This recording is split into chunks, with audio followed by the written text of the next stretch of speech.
some of these, and we'll start off with the young man's red baldy heifer up front. It's good ribs and good body, and real practical looking, and I think that one's going to make a really nice cow for him on down the road. Maybe not the most overwhelming in any one area, but I think pretty solid heifer calf out here that we let off that first class with. Probably the toughest class that we had in this division, just to piece together anyway, because there were so many different types of kinds, was the class the young lady Stick Nose Heifer comes out of. And I think the reason that she came out of that class is because fundamentally she did the best job of combining body type, structure with look and with quality. Maybe not the most overwhelming in any one of those particular areas, but I thought just the combination of all of those things allowed her to go ahead and lead off that class. And because she's balanced, because she's really solid, and because I know some judges don't like this, and sometimes I don't like the term complete, but there's really not a whole lot that's wrong with it. Maybe not just a whole lot that's just, oh my gosh, wow, and whenever you back off to the side of the lineup. But hey, I think that's pretty nice effort to go ahead and start off that class with. We haven't talked about the baldy heifer that's right here in front of me,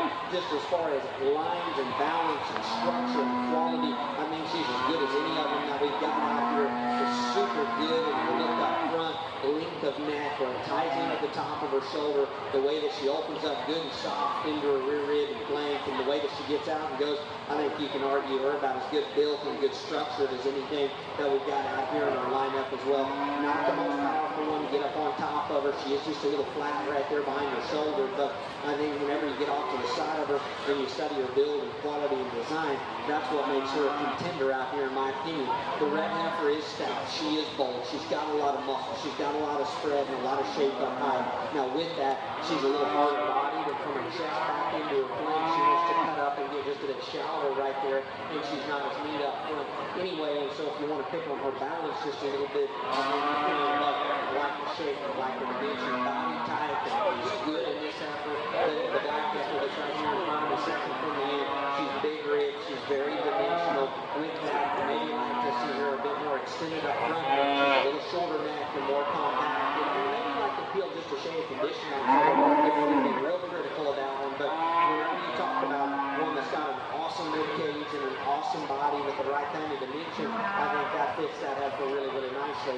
And then we talked about a big red heifer here at the end of our lineup. That one at the standstill, moderate, huge body, awesome in terms of her dimension. She looks catty, she looks maternal. We get her in motion, she's plenty sound, but she is just a little dished out for Lauren, and you could maybe criticize her just a shade in regard to her top line balance out here. I think for me, there's a